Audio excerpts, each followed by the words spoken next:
Thank you very much. That was beautiful. And just wanted to say one more time, thank you very much. We are so thankful, veterans in the room. Thank you for sacrificing the time and contributions for our country just to allow us to be able to gather. And for me to stand up here and preach the message of the good news of Jesus. So thank you very much, veterans. My name is Brian Chout.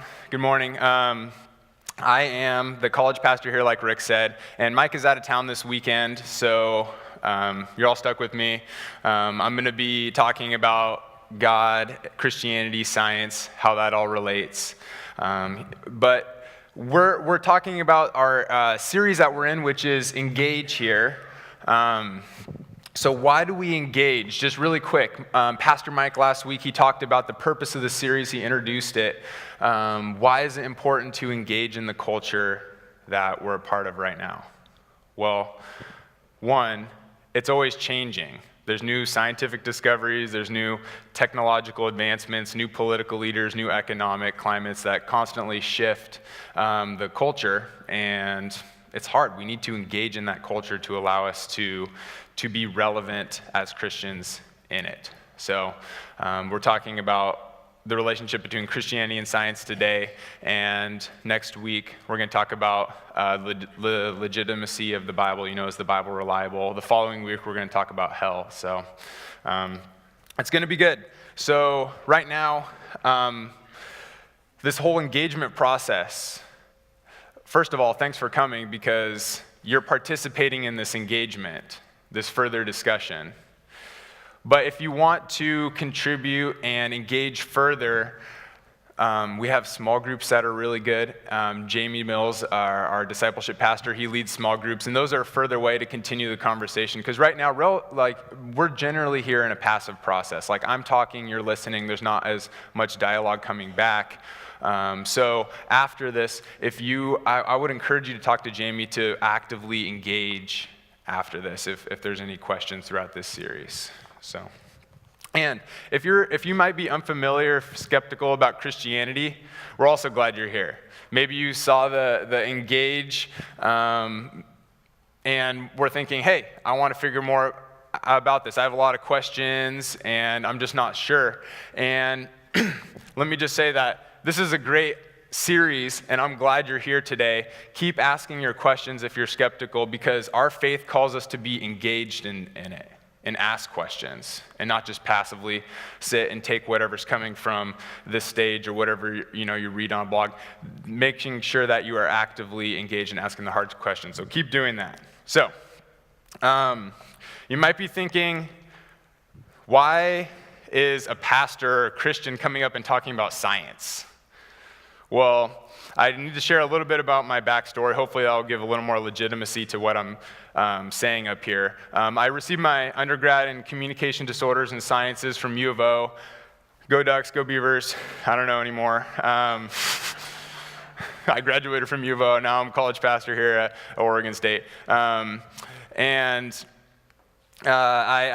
tutor science. I tutor some science classes at Lane Community College. I'm finishing up my master's degree in a field of science. I love science, and I'm passionate about science, and I'm passionate about my faith, and I'm hoping to instill some of that passion into you all here this morning. So, can someone believe in Christianity and science? Is that possible? Well, we're having this discussion because the society says that we can't, right? Society says that we can't. That's why we're having this discussion. So before we get going, two general disclaimers is that one, I need to be going from the perspective, to have this conversation, I need to be going from the perspective that God exists.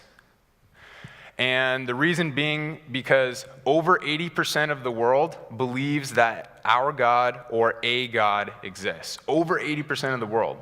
So if we have evolved to have this advanced cognition that allows over 80% of the people to believe in a God that doesn't exist, then something in that process lied to us, and we have a lot more problems on our hand than what we think. So we need to talk about some other things before we talk about this. So that's why I need to go from the assumption that God exists.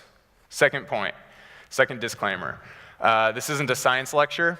I'm not going to stand up here and just talk about the flaws in science that refute scientific things that prove Christianity.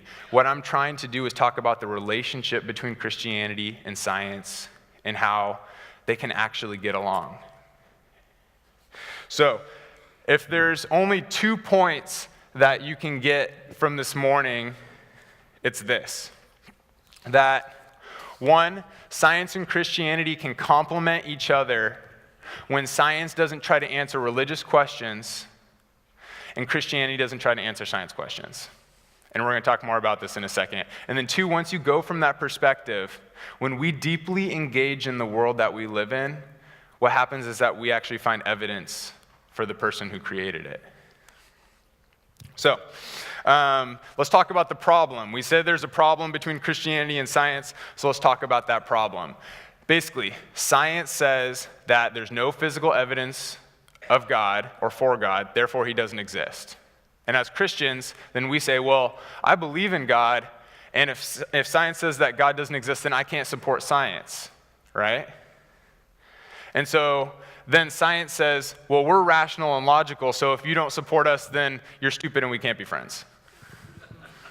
So that's essentially the problem that's happening right now. And so we're going to talk about this a little more with these 2 points in mind as we continue on. So science and Christianity, the first point, science and Christianity can complement each other when science doesn't try to answer religious questions and Christianity doesn't try to answer science questions. So let's start on the science side. Science is a tool to prove God.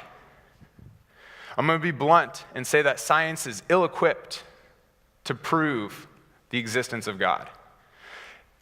It's like using a magnifying glass to view atomic structure. It's just not equipped. It's a completely different thing. Science investigates a totally different thing. It's similar to ultraviolet light. Our biological tools, we can't see ultraviolet light. We didn't get that. But that doesn't mean that ultraviolet light isn't still there.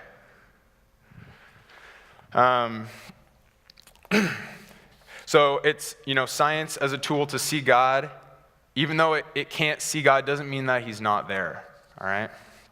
So some things that science are really good at. Science is a good tool to discover the physical patterns of the world that we live in, reproducible things. This is what we commonly think of when we think of science, like measuring when water boils, or measuring the rate of gravity, or how an apple tree grows. These are more operational things, reproducible things that science is very well fit to discover. So it has a harder time with things that are irreproducible, one-time events that happen throughout a course of history.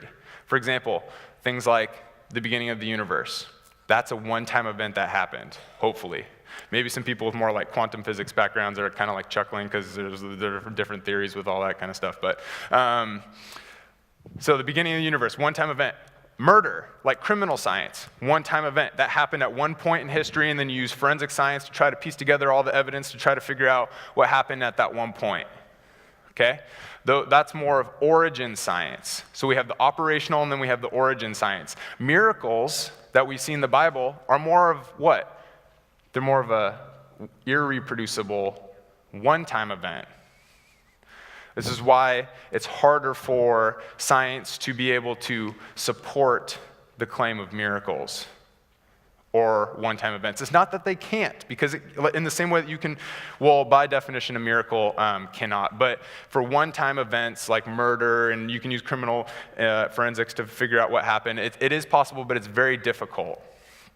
So if you're thinking that, I'm a Christian and I'm talking about, well, science can't be used as a tool to prove that God exists or whatever, and that's just coming out of it from my own Christian perspective. Well, I want to introduce you to a man named Stephen Gould. Some of you might recognize his name. He was one of the leading paleontologists and evolutionary biologists in the late 20th century. Passed away 2002, 2003, around that time. But Stephen Gould, he coined this term. Obviously, he's an atheist. He does not believe in God. But he coined the term the NOMA principle. And the NOMA principle is an acronym for non-overlapping magisterial authorities. Emphasis on the non-overlapping, right? That science is over here, Christianity is over here, and they don't overlap, not because they can't, because they're just designed completely different. When science tries to answer religious questions and Christianity tries to answer science questions, then we get into the problem. They're non-overlapping. Physics, so we have physics over here. It can't be used to prove a metaphysical being like God does or does not exist. It's just the wrong tool. It's ill-equipped. So science tends to view the world as an escape room. If you're familiar with escape rooms, I think we have one on Oregon State campus now. I don't know if we have any others in Corvallis, but if you're not familiar with an escape room, it's an interesting concept. You get paid to get locked inside of a room, and then you have to use the clues within the room to solve the puzzle to leave the room. So it's an interesting concept, but that's kind of how science works. We have this physical world that we operate in, which is the room, and then we try to use the clues in the room to try to solve the puzzle. And that works great for operational science, measuring, the properties of a substance or something like that. But with things like origin science, for things like the beginning of the universe, these harder things, it's constantly leading us outside of the room in order to solve the puzzle of what's in the room. So let's talk about this for a second.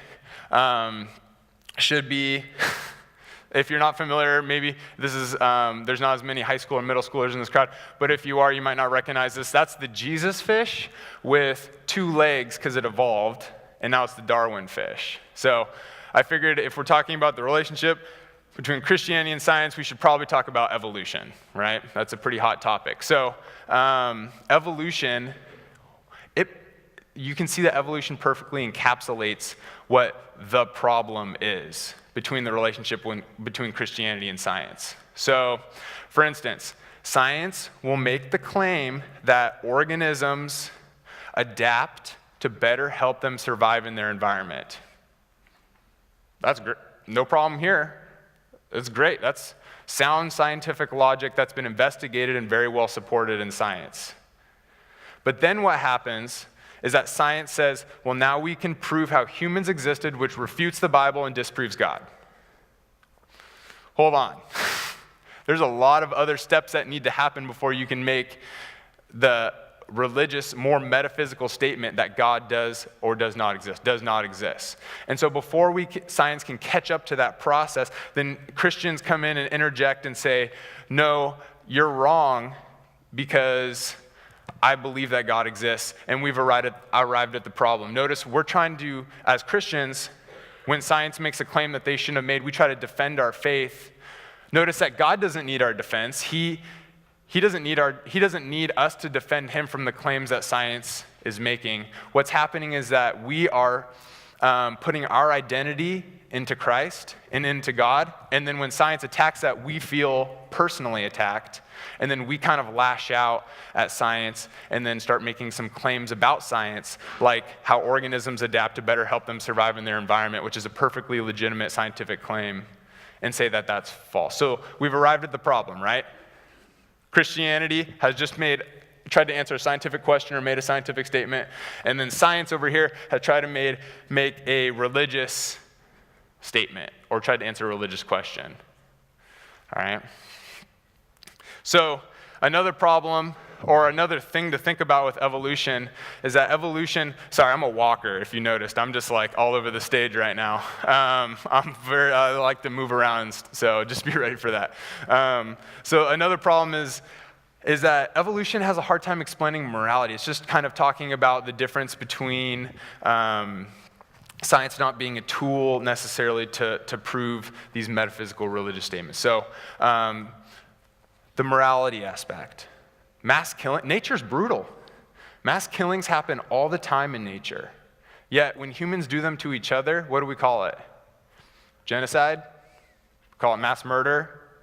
We cringe and we call it evil. Hitler killing 6 million Jews. We call that evil. But by an evolutionary, natural perspective, scientific perspective, that's evolution, that's natural selection. We're killing off the weaker species in order to better help us survive, right? That's a completely normal process. But for some reason, humans are different. We cringe and we call it evil. Why do we do that? That question is a question that science shouldn't be answering. But we see the answer to that question in things like Genesis 1:27. We are made in the image of God. Ephesians 2:10. That we are God's workmanship, created in Christ Jesus to do good works. Shows that we are separate. We are separate from nature. Human beings are a separate entity, and that's why we feel some of the difference in the morality that we have. So last point before we go on to that second one about deeply engaging in the world, it's that Christians kind of get a bad rap for making faith statements, right? Like, I have faith in this, but science is like, well, you don't quite have it like backed up by evidence or whatever. Christians get a bad rap about making faith statements. But I want to talk about this morning that if you've been listening to kind of like upcoming Christian thinkers and authors and pastors and stuff, you're going to see this trend that everyone makes faith statements, not just Christians. In science, it's called a hypothesis. Like, you make a hypothesis because you have a hunch about something, and then when you start performing experiments to gain more evidence to support your hypothesis, and it becomes more socially acceptable, then what do you call that? A scientific theory. So, they're all still relied on faith. My very first, in college, my very first biology class, the first day of my first biology class, the instructor walks up to the front and says, listen, here's what I want from you all for this class. Never use the word prove. Some of you that have more of a science background, you might be like, yes, I understand this concept. I can never say that we actually proved anything in science. Why? Because things happen all the time. New discoveries happen that can disprove things. You can always disprove things, but you can never fully prove anything. It can only be really well supported. So what is the logic behind that? What's my college biology teacher saying? She's saying that no matter what, every single thing we've discovered in science, including the most fundamental principles of science like scientific law, even has a 0.00001% chance that it actually didn't happen, and that we are relying on that percentage of faith that it actually happened in nature the way it's supposed to. Okay? Does that make sense? And that's for the most fundamental truth. So there's a quote that perfectly encapsulates all this stuff by Tim Keller that says, you cannot doubt unprovable Christian belief A, except from an unprovable non-Christian belief B. So we talked about the first point, remember, how science and Christianity can get along when science doesn't try to answer religious questions and Christianity doesn't try to answer science questions. And then now that if you can move on from that perspective, what happens is that when we deeply engage in the world that we live in, what happens is that we actually see evidence of the person who created it. We see this in the Genesis account, where God's creating the world that we live in, the physical world that we live in. And at the end of every day, what does he say? It is good. It is good. At the end of every day, he says it is good. And at the very end, at the climax of the story, he says, it is very good.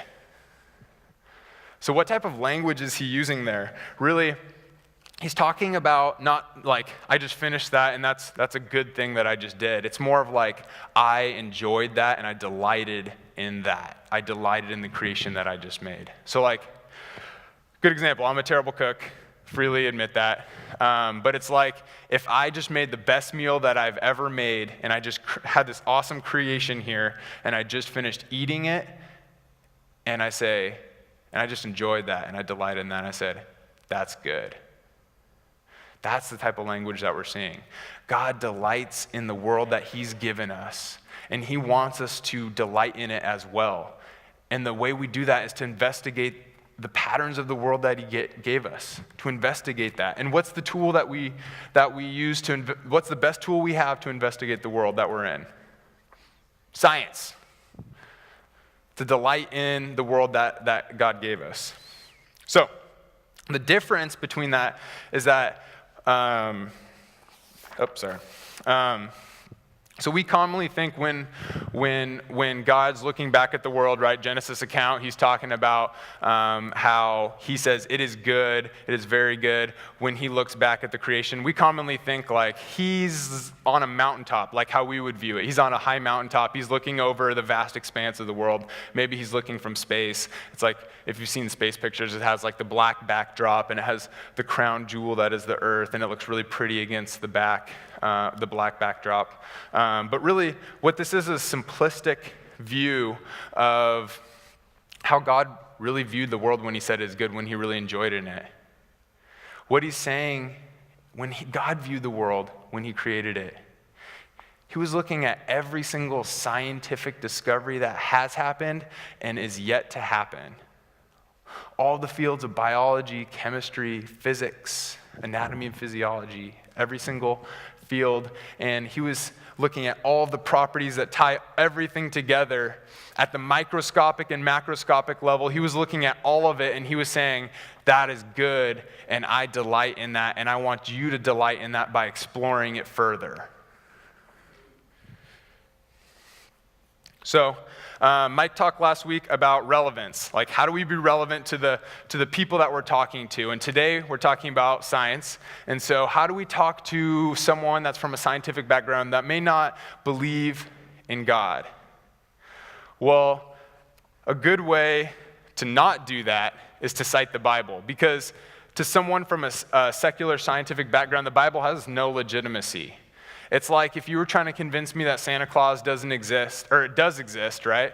If you're trying to convince me Santa Claus exists by singing to me Rudolph the Red-Nosed Reindeer, I don't find any legitimacy in that song to prove that Santa Claus doesn't exist. In the same way, you can't use the Bible to cite the evidence of God when a secular scientist might not find the Bible as legitimate. Which, by the way, if that's you out there and you don't find that the Bible is legitimate, come next week, because that's what we're talking about. That's what Mike's going to talk about, legitimacy of the Bible and the reliability of the Bible. So I encourage you to come next week to that. So how do you talk to scientists? How do you go and be relevant in our faith to someone that doesn't believe in God but comes from a science-only background?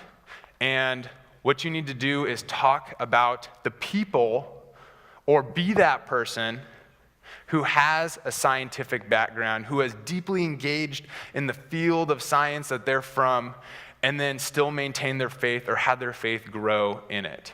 So there's a couple different, we're not quite on that one yet, but the relevance, the people that are that have deeply engaged in their field of science and have still maintained their faith. So chemists, Robert Boyle. You might recognize that last name, the inventor of the ideal gas law, Boyle's law. I don't know how many scientists we have out here that will be able to pick up some of these names. Electrical engineers, Michael Faraday. All these people are men that have deeply explored their field and then deeply engaged in their faith and came out believing in God. So Michael Faraday, electromagnetism. Microbiologist Louis Pasteur discovered vaccination, fermentation, pasteurization. Physicists out there. Max Planck just won a Nobel Peace Prize. Well, not just, but he won a Nobel Peace Prize in his work on quantum theory. Medical professionals, more recently, Ben Carson, neurosurgeon, first one to separate conjoined twins by the head. Biologist Francis Collins, if you've read The Language of God, he was the guy that made the Human Genome Project. He was the guy who was in charge of that. He wrote The Language of God. I'd encourage you to read that as well.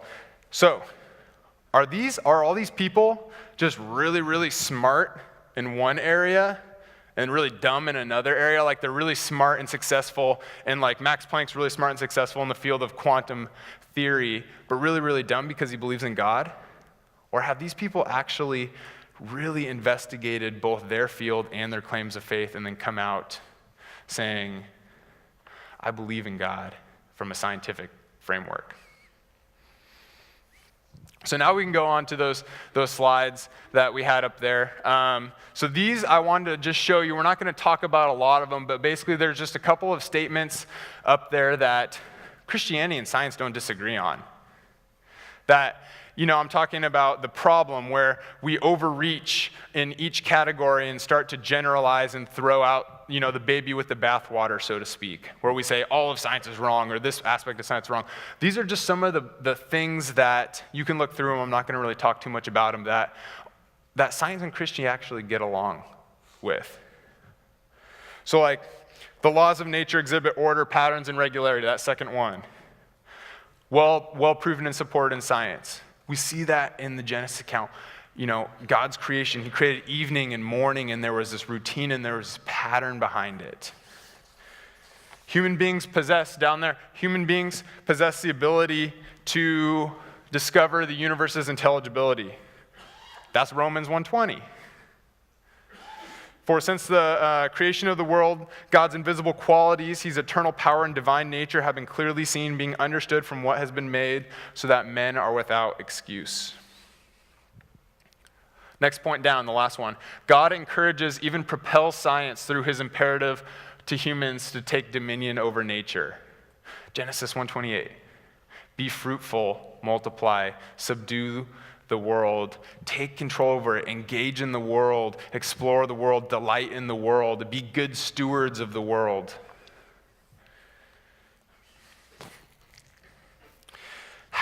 So in closing, I'm going to ask one question. How does an evidence-based, fact-driven mind come to grips with God? How does an evidence-driven, fact-based mind come to grips with God? This subjective, experiential relationship, this metaphysical being. How does that happen? Well, first, how you come to grips with that, you have to realize that science falls short in explaining God and explaining claims made in the Bible in the same way that the Bible falls short in explaining how water boils. And then two, when you come out of that perspective, to step out of your own rational boundaries, because God doesn't exist in your rational boundaries, to step out of your own rational boundaries in a realm of active faith, because we may know what to do or we may know what to feel, but until we actively test God's will for our lives. And by the way, if you're not familiar, God has a plan for each and every one of you sitting here. Until we actively test that plan, then we'll never actually experience it and experience God. So in closing, I want to read a passage from a book that I read a few years back. It's by a psychiatrist from UCLA named Jeffrey Schwartz. The book's called The Mind and the Brain, and they have this passage in here that perfectly just ties in together this experiential versus knowledge relationship. So I'm going to read this for you here. So imagine a colorblind neuroscientist, let's call her Mary, who has chosen to study color vision. She maps with great precision exactly what happens when light of a wavelength of 650 nanometers falls on the eyes of a volunteer. She laboriously traces the pathway that analyzes color through the lateral geniculate body of the thalamus along the sweeping fibers of the optic radiation into the primary visual cortex. She then carefully notes the activation of the relevant areas of the visual association cortex and the temporal lobe. The volunteer reports the outcome. He sees red. Some of you who may have a bigger background in like spectrometry or chemistry are like, oh, I knew that was red already because it's 650 nanometers. But sees red. So far, so good. And the neuroscientist has precisely described the stimulus, light of a precise wavelength. She has meticulously traced the brain circuits that are activated by the stimulus, and she has been told by her volunteer that the whole sequence adds up to the perception of red. Remember, she's colorblind. Can we now say that our neuroscientist knows, truly and deeply knows, the feeling of seeing red? She certainly knows the input, and she knows its neural correlates, but if she got out of bed the next morning to find that her colorblindness had miraculously remitted, and her gaze fell upon the sunrise, the experience of red at that instant would be dramatically and qualitatively different from the knowledge that she had gained in the lab about how the brain registers the color red. Mary would now have the conscious, subjective, felt experience of color. God calls us to experience him. And when we can step out of our own rational boundaries into the realm of active faith to be able to test that and experience that, then we're going to discover two things. One, we're going to be able to fully and completely explore the world that we've been given. And two, maybe, just maybe, experience God. Let's pray. God, do not let us get comfortable and stop asking questions. Be there for us through the process of engagement and reveal yourself to us in a powerful, experiential way when we seek you. Thank you. We love you. And in your name, amen. All right. Thank you, everyone. Have a good week, and we'll see you next week.